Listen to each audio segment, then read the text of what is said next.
Olá, hoje nós vamos falar sobre a obtenção e processos envolvidos na produção do silício de grau solar. Somos a turma de Física 3 de Engenharia de Controle e Automação. Nossa equipe é composta pelo Aurival Vieira, por mim, Giovana Nakamura, e pelo Gleison de Oliveira. Bom, nossa apresentação está dividida em 6 sessões.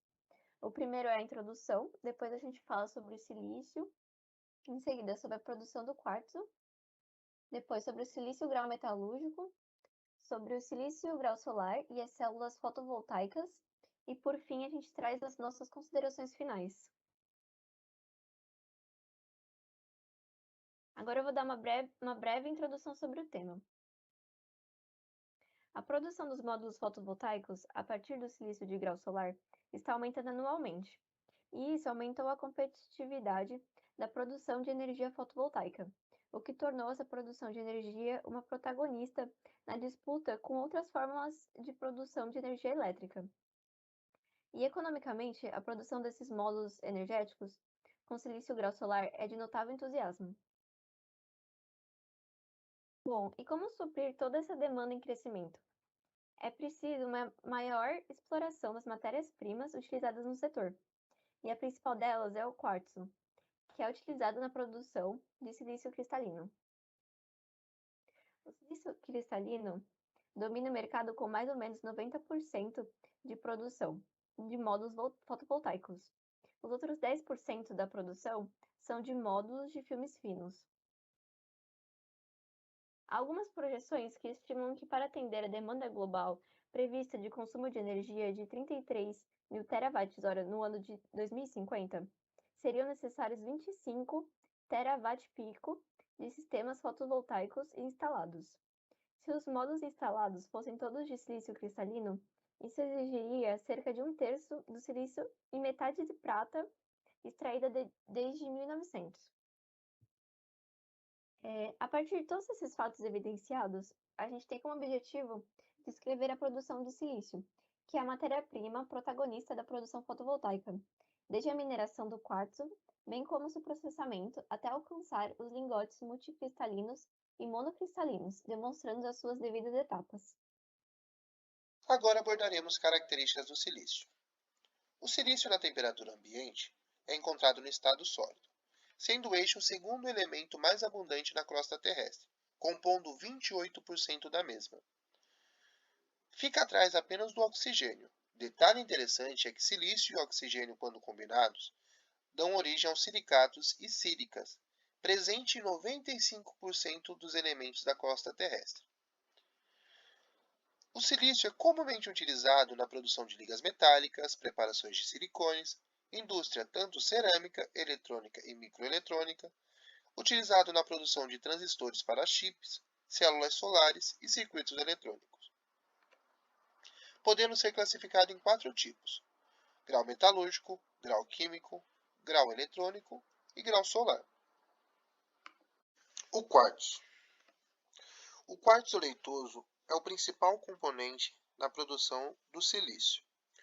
Embora seja um dos minerais mais abundantes da crosta e tenha diversas fontes de exploração, é de grande carência na indústria fotovoltaica. Por quê? Porque demanda grande grau de pureza. Mesmo com este entrave, hoje configura o único elemento viável quando levamos em conta dois quesitos: a viabilidade para os processos de purificação e também os quesitos econômicos de grande importância para a indústria.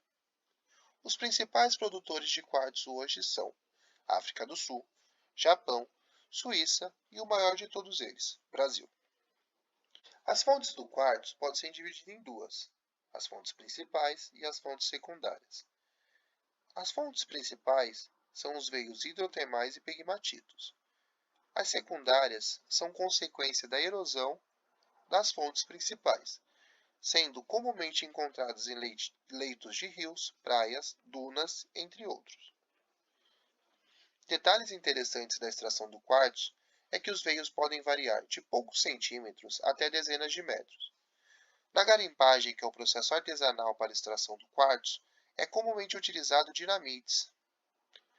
E é de grande importância encontrar um veio de tamanho considerável, para a viabilidade econômica da extração do mesmo.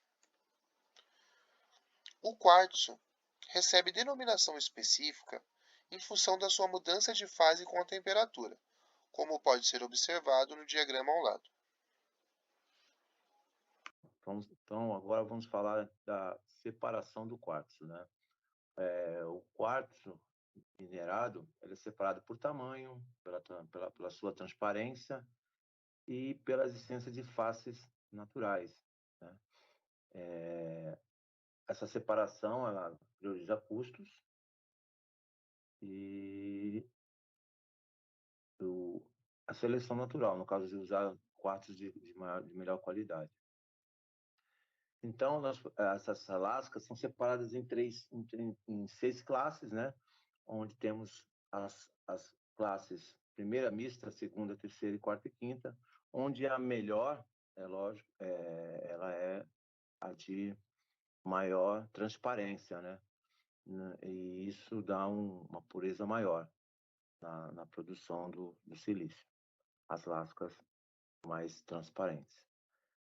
E essas lascas são utilizadas para produzir o silício de grau metalúrgico, certo? Esse silício é o princípio de todos os tipos de silício utilizados na área, seja ela solar, seja ela eletrônica. Então, partimos sempre do silício de grau metalúrgico. E para a produção desse silício grau metalúrgico, esse silício primeiro ele é fundido num forno com uma carga de quartzo e mais alguns materiais que são o carvão vegetal e lascas de madeira, né, que vai chegar numa temperatura aí de fusão do quartzo a 1800 graus, né? Nesse processo, onde nós temos aí no final, aqui numa equação reduzida, né, nós teremos o silício e o carbono, né? Mas, então, teremos um silício grau metalúrgico no final desse processo, e o que gera também algumas impurezas. São as impurezas, são de 2 tipos, endógenas e exógenas. As endógenas são do produto, são da matéria-prima, intrínsecas nele, e as exógenas são geradas pelos outros componentes que estão no forno, no processo metalúrgico. A partir disso, nós podemos produzir o silício grau solar. Existem 2 maneiras, a química e a metalúrgica. Nós vamos falar especificamente da metalúrgica. E dentro da metalúrgica, nós temos o processo Siemens, que é o mais utilizado, foi desenvolvido na Alemanha na década de 50. Após isso, esse processo, no caso, ele entra num forno e tem um produto chamado tricolorocilano. E ele é utilizado dentro de uma torre de fracionamento. E através das fases de fracionamento vai se extraindo. No final, nós temos, desse reator, nós vamos ter o silício puro, né? Mais o HCl, que é recolhido. Só que no final do processo, nós geramos um silício policristalino, que não serve para produzir o silício grau solar. A gente usa o silício monocristalino para essa produção. E aí nós temos que partir para um outro processo. Existem 2, que são o Ksotowski e o de fusão flutuante, de isosão flutuante. São esses 2 processos que são utilizados para a gente produzir o grau solar, né? No Ksotowski nós temos essas etapas, né? Onde tem alguns dopantes, só tem algumas vantagens e desvantagens. As vantagens são a que temos lingotes de dimensões comerciais com a orientação cristalográfica desejada, e as desvantagens é que você gera impurezas que são incorporadas no silício.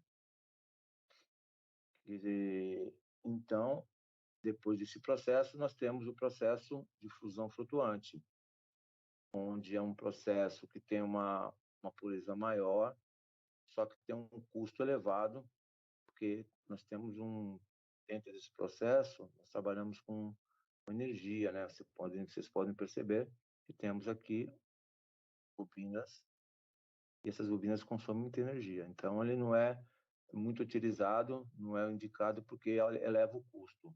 E isso não é desejado na produção em alta escala. Bom, agora nossas considerações finais. Foram abordados dados e informações a respeito do silício e como é realizada sua produção e extração em suas mais importantes formas, sendo elas o quartzo, o grau metalúrgico e solar. Porém, mesmo com toda essa abundância do silício, sua obtenção e processamento para ser utilizado é bastante complexo e é um desafio tecnológico a ser enfrentado, principalmente na indústria fotovoltaica, que utiliza o silício grau solar. Então, é preciso que essa indústria encontre maneiras mais eficientes de atender a demanda mundial por células fotovoltaicas e aprofunde pesquisas sobre o assunto. Muito obrigada a todos pela atenção.